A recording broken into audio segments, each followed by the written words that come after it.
So folks, for those of you that don't know, the latest TWID for Destiny 2 just came out, and with it came a lot of insights with regards to Frontiers and a lot of that content. So I'm here to make this video just to gather my thoughts, heading in towards the next Dev Insight, which will officially be on Wednesday, September 25th. It'll be a blog post with the Destiny 2 development team going into a deep dive, essentially, on our burning questions that we have probably been asking them over on Twitter. But I'm going to have my thoughts towards the end of the video anyways. But first things first, let's talk about the pros of Frontiers. What do I feel, could be something that gives it a fighting chance as we move out of the way towards the Light and Darkness saga into the new multi-year saga that they have planned for us? Big thing is they're removing the episodic format. There's no more 3 episodes a year, 5-6 month separation between them.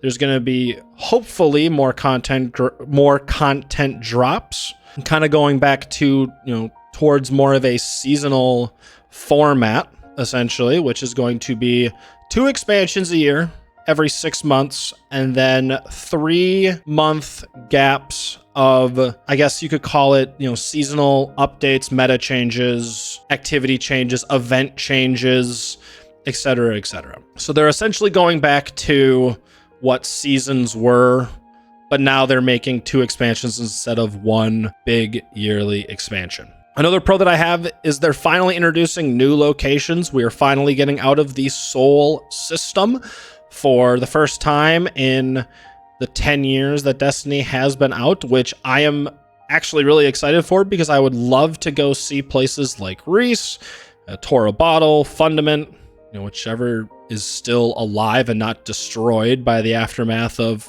the beginning of the Light and Darkness saga. It would probably be nice too, just to kind of help tie up any, loose quest lines that we have with certain, characters along the way. It might introduce new quest lines to help feature essentially new enemies potentially. Bungie has all of the resources and all of the balls in their court essentially to make the content how they want it to be. Another thing that I also like about Frontiers is that they're going to be adding more raids and dungeons. They have confirmed this on the roadmap. I have a question with regards to raids and dungeons, which we'll get into in a little bit, but I'm glad that they're continuing to add more endgame PvE content instead of just being like, hey, here's a story mission and a new location and a piece of gear. Okay, have fun, bye. So it's kind of nice that they're adding more endgame PvE. I would love them to add more PvP. Who knows if they're going to add that down the line. We'll see how, we'll see when we get more information on that, through the coming months as we get closer to summer of 2025. Unfortunately, my, pros also come with those, with cons and concerns as well. The biggest one would just be having Bungie, rush through the expansion development to just meet the timelines that they have set already. Which is, kind of weird to say, but it's nice that they're doing 2 expansions a year. Of course, we've seen this happen before. For those of you that weren't around at the beginning of Destiny 2, when they had Curse of Osiris and Warmind, it wasn't fun. And it brings back those memories of, hey, you get this location that is essentially the size of, a little bit bigger than Trosslyn in the European Dead Zone, and you have essentially one public event and a couple enemies, and that's it. So I'm hoping that they flush it out more. The destinations are a little bit bigger. It's not going to be as big as, Final Shape. I mean, we'll have to wait and see, but flush it out. Have there be secrets for us to explore. Have there be all of the secret regional chests. Have there be public events out the wazoo that could be new, could be, the same ones that we've had. I don't know. That's my biggest concern, is just going back to that era where it's essentially, was it 2 coins in a blue and just nothing to keep us entertained for the longest time. Now, the other big question that I have is, what do I feel Bungie should do to make Frontiers successful? There's a lot of speculation with regards to these expansions being that of the level of Shadowkeep. And personally for me, if they decide to go down to the route of having it be similar to Shadowkeep, it should be similar to Shadowkeep's price point. So right now, as of this recording of the video, Shadowkeep is about $20 on Steam. I personally think that the expansions should be $20 individually. I also agree that a year's worth of content now should not be $100. But going back to my thought of having each expansion be $20 and then have them each be individual, $20 essentially covers the cost of a normal dungeon key. I would personally say sell each expansion for $20 and then have a pre-order bundle, make it about $40 to $50.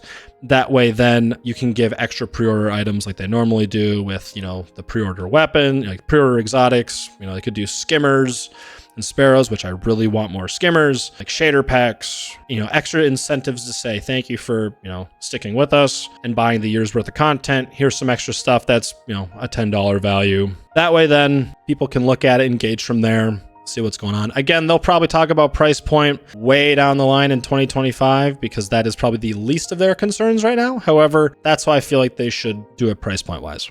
And finally, I just have a couple questions that I hope they get answered during the next Wednesday's developer insight.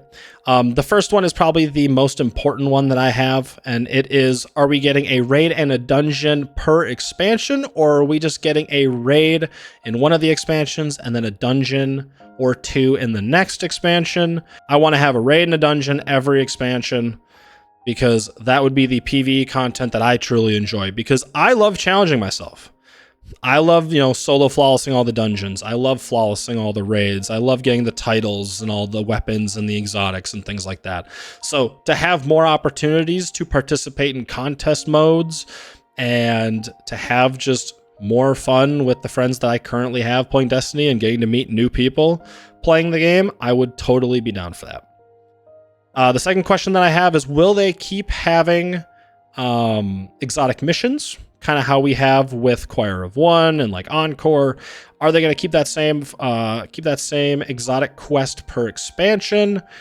Because I believe they're going to be doing that for each of the episodes with Revenant and Heresy. So I think they're going to continue doing that. Are they going to continue to give us exotic quests? Kind of not on my radar, but it's one of those, like, it'd be nice to have answered. And then my final question, kind of low on the totem pole. I would love to know more about what they have in mind for the new events per the seasonal updates, because again, what we currently have, I'll be honest, has been pretty stale. I would love them to switch things up. I would also love them to bring back SRL. I know that's Copium, and they said they're never going to bring it back. However, I would truly love to have that back as the winter event, because I used to love SRL back in D1. If you guys also liked SRL, comment down below SRL. And I would love to see what they have in mind for the new events. Of course, again, they're probably not going to talk about that until we get closer towards 2025. But personally, I feel like that's what they should, hopefully, flush out within the next couple months. And again, we'll find out more information once we have more developer insight articles. So folks, that's all I have with regards to my thoughts on Frontiers. I know it's kind of light as of right now. Not a lot of stuff is, crucially answered. We'll find out more once Bungie releases more of the dev articles, but hopefully you guys are somewhat intrigued with Frontiers. If you guys want to comment down below what your guys' thoughts are on Frontiers and what you guys hope gets answered in a future dev insight article, make sure you guys comment that down below. And if you guys want to see more Destiny 2 content in the future from myself, make sure you guys like the video and subscribe to the channel for more. Thank you guys so much for watching. I truly appreciate it, and I will catch you guys all in the next video.